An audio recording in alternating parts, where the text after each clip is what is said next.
right, Shalom. Shalom. We want to start out by giving all praises, honor, and glory to Yahweh, Ba'ashem, Yahweh Shai, Ba'ashem, Rakal Kudash. Double honor to the apostles and elders of Great Millstone. Shalom to all the occupied and pushing word and sincerity and the truth. It's the brothers from Great Millstone, Atlanta. You know, we just got a lesson going into you haven't maxed out, so put the extra work in. You know, and you know what inspired us to do the lesson in the spirit is just you know, just talking back and forth and just going in the spirit of you know, putting in the work for this truth and always increasing. You know, day by day, just every day elevating your mind, growing in wisdom, growing in knowledge, growing in understanding, growing in the spiritual virtues, as it is written in 2 Peter, the 1st chapter, charity, godliness, and all these different spiritual fruits of the spirit. And that's what this thing is about, you know. And the more that we produce fruit in the spirit, the more that more closer that we'll get to the end, man. And nobody has reached the point of you know, perfect. You know, where the scripture says, "Be ye perfect," and we all strive for perfection, but we still in this flesh. You know, we still in this hell. We still make mistakes. We still have shortcomings, and that should enable us to want to go harder. That's right. All right, to not plateau in the spirit. You know, this thing is about spiritual resist training, and I have the definition of the term progressive overload, and that's what all of us should be subject unto, the spirit of progressively overloading and being challenge-minded rather than fixed-minded. Which that's a good you know, definition. Also looking up the, you know, you brothers, when you get the time, you know, you can look up being challenge-minded versus being fixed-minded. But this main thing we want to just go into is right now is a progressive overload. This is it says, what is progressive overload? Progressive overload is the gradual increase of stress placed upon the body during exercise training. It was developed by Thomas Durlom, MD, which is, if I'm not mistaken, medical doctor, while he rehabilitated soldiers after World War II. Right, so this individual, Thomas Durlom, he was dealing with soldiers, and he was actually finding techniques for rehabilitation. And what he found that resist training, actual physical exercise, actually develops your mind and helps from suffering illnesses. It actually rebuilds your mind, recalibrates you, reduces your you know, stress levels, and it helps you manage with stress, as well as you know, your body also, your mind, body, and soul. God. So it's funny, the more stress you put on your body through progressive overload, the less stress or the more stress you could deal with. The more hell you could deal with, the stronger your body actually gets. And that's what it takes to build muscle. Anybody that are professional bodybuilders that deal with athleticism, they know that you know, in the gym, that's not where you build muscle. When you go to the gym, your whole job going in the gym is breaking down your muscles, tearing your muscles apart. And then, you know, at home, the nutrition, that's the rebuilding process. So even in this truth, you know, you go through these things in the truth, and you know, you get broken down. But you got to ask yourself, is this breaking down is it totally to destroy me in the spirit, or is it for a gain, or is it for residual gain? And that's what it's about. This truth is about gain, and you can't gain unless you break down. We have to destroy ourselves. We have to kill our minds, kill ourselves over and over and over again, like Paul spoke about dying daily, man. You know, that's the epitome of studying. The word studying is a compound word, which means student dying. You always killing yourself and destroying the old man to reintroduce new faculties of wisdom and spirit. And you never want to be fixed-minded to the point where it's like, I got it. You know, I know what the book of Titus goes into. You don't want to grow. You don't want to grow. I already know the breakdowns of Revelations. I know the breakdowns of Isaiah. I went through these different books already. I know these. I know the doctrine. You know, I know about prayer. I know about the Hebrew. I don't really have to study like that no more. I'm already at the point where I mastered this. No, none of us has mastered this thing, man. You'll be in the kingdom of heaven. Yep. And yeah, just like the brother said, if any of us mastered, we'd be like Enoch. Enoch walked perfectly before the Lord, and what it said, that the Lord actually called him up into heaven. because he was upright, and his spirit actually maxed, it maxed out to perfection. So while we here on earth, like, we still got a lot of work to do. We have a lot of trimming of fat. We have a lot of spirit that we have to gain, so to speak. But this is Ephesians 4:13. I'll start at 11. And he gave some apostles, and some prophets, and some evangelists, and some pastors and teachers, for the perfecting of the saints, for the work of the ministry, for the edifying of the body of Yahushua. It says the perfecting of the saints. We strive, like the brother was saying earlier, we strive to be perfect in this thing, man. We strive to be as Yahushua. And that's a long ways to go, man. We at the level that we at now, man. We got a lot of building to do, man. So if you think that you got it all right now, you gotta sit back and rethink things, man. Yeah, and that's why this truth is not about pride, man. It's all about humility. Even when Moses was leading the children of Israel through the promised land, which he was known as the meekest of all the men of the earth, he still had levels of doubt in his spirit, and he knew that he needed the Most High to put him on a higher level in the spirit, so that he can actually fulfill that feat. What did he tell the Lord? He was he basically was a man of hard language, so to speak. He couldn't really go to the children of Israel. He wasn't eloquent in the Hebrew, so to speak. That's why the Lord set Aaron right beside him. And even dealing with the men of Israel, he still didn't have that the wisdom all the way. That's why he had his father-in-law Jethro. I think another name for Jethro is Rule. He actually, or Raul, however you pronounce it, but he actually schooled Moses in the arts of generalship, so to speak, setting captains of hundreds, captains of 50s, captains of 20s. So he needed that Moses had to have certain spiritual reliabilities, advisors and counselors, to give him spiritual guidance, so that he would actually be able to take the children of Israel to the promised land safely.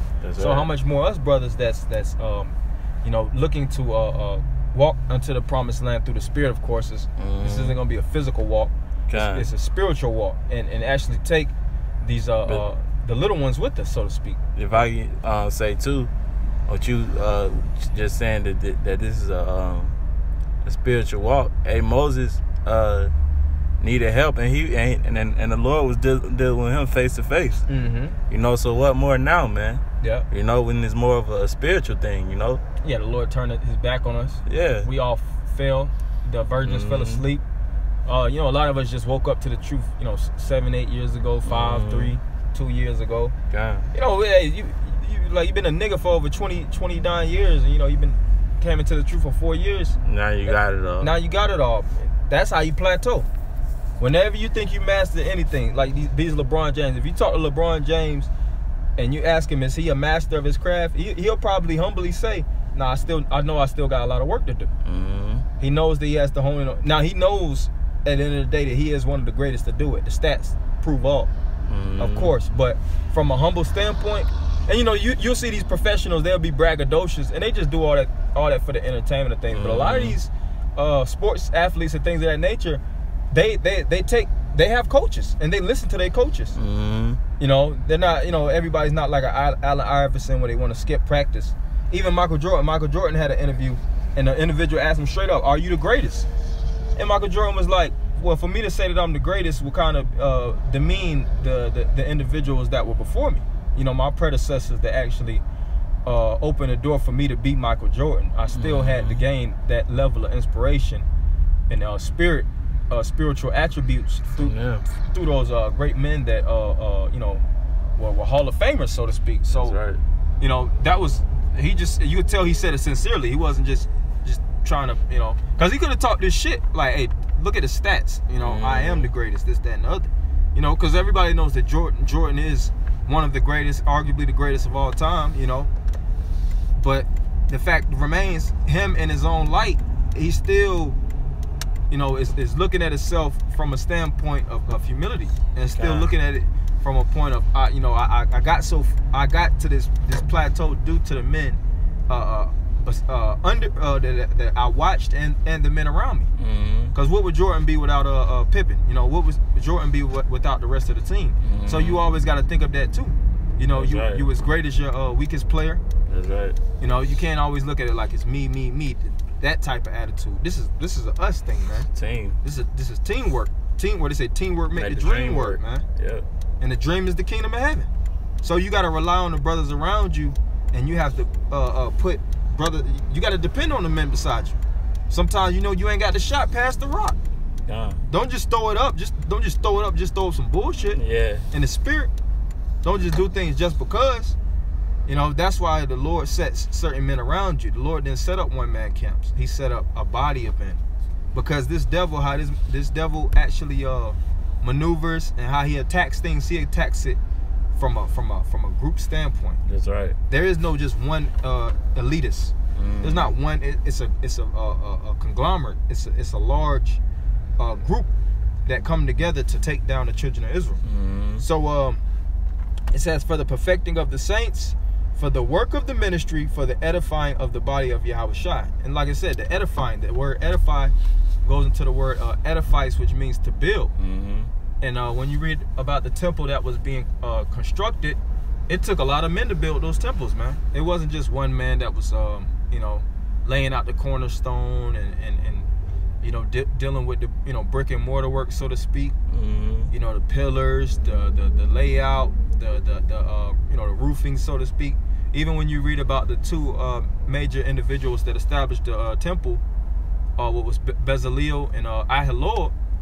If I'm not mistaken, Bezalel was over the priest garments and the attire, and Ahilud was over the temple. Yeah, God. And they had, more than likely, they had men around them. They just had the blueprint work. They just had the mindset to the divine inspiration, and all those men came together to build that beautiful temple. And even later on, when the temple got destroyed, what you had Ezra, you had Nehemiah, you had Zerubbabel. All these men had to come together to build the temple.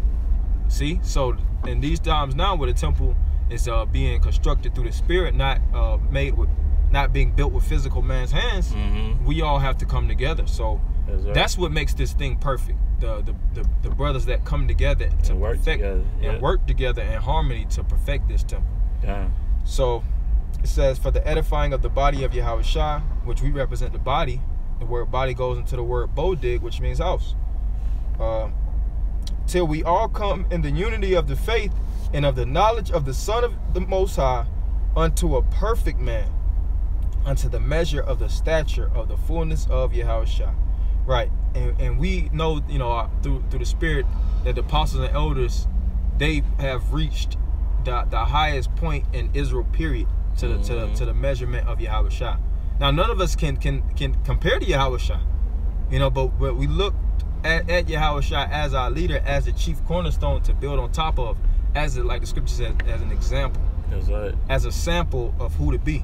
Because even reading about Yahushua is a powerful thing, but what Yahushua did physically on earth that wasn't even jotted, that men actually witnessed, that's a whole nother thing, man. That's right.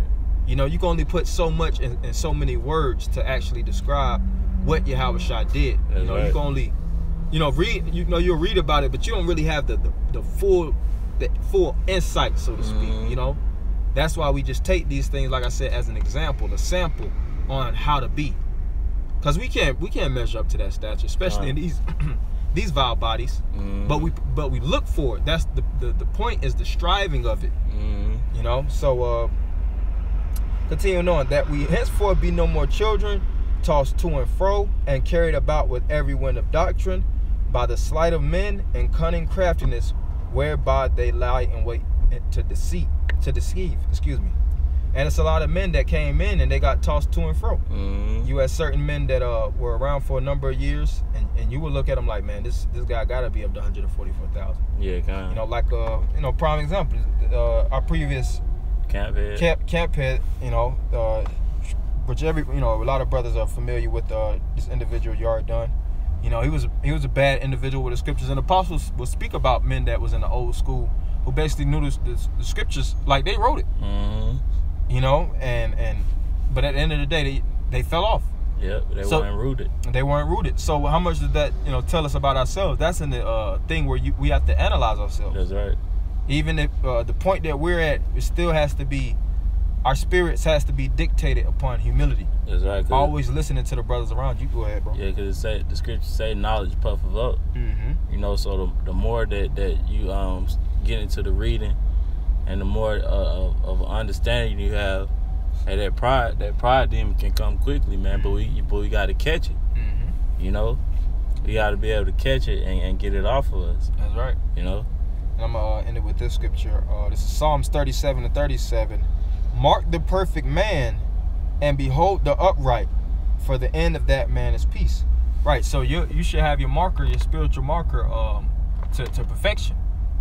You know, like you have individuals that mark their height. You know, really you should, when you see yourself, or people that mark their weight, okay, I want to be 195 in a 6-month time span, or you know what I'm saying, or I want to gain, you know, 3 pounds, you know, per so and so, to the point I get to the desired weight that I actually want to get to. Yeah. And it's the same thing even in the spirit. You know, you should want to get perfect, and it's always about what? Taking those steps further. That's right, bro. From one step to the next, because being perfect isn't something that's done overnight. Yeah. It was only a couple men that was actually perfect in the scriptures. That the scripture says he was perfect before the Lord. Job, you had Enoch, you had Yahushua. Moses wasn't even perfect. Moses transgressed. You know, Solomon transgressed. David transgressed. You know, so you know, and we transgress daily. Every single day. You know, that's why it says our righteousness is as filthy rags. So at the end of the day, we just got to work harder, work smarter, gain more wisdom, make sure that we don't get caught by the demons and the wickedness that surround us. Stay rooted, push this truth out to wake up the hopeful elect, pray more, fast more, do whatever it takes to the point, to the time or the point we get to the finish line, man. That's right.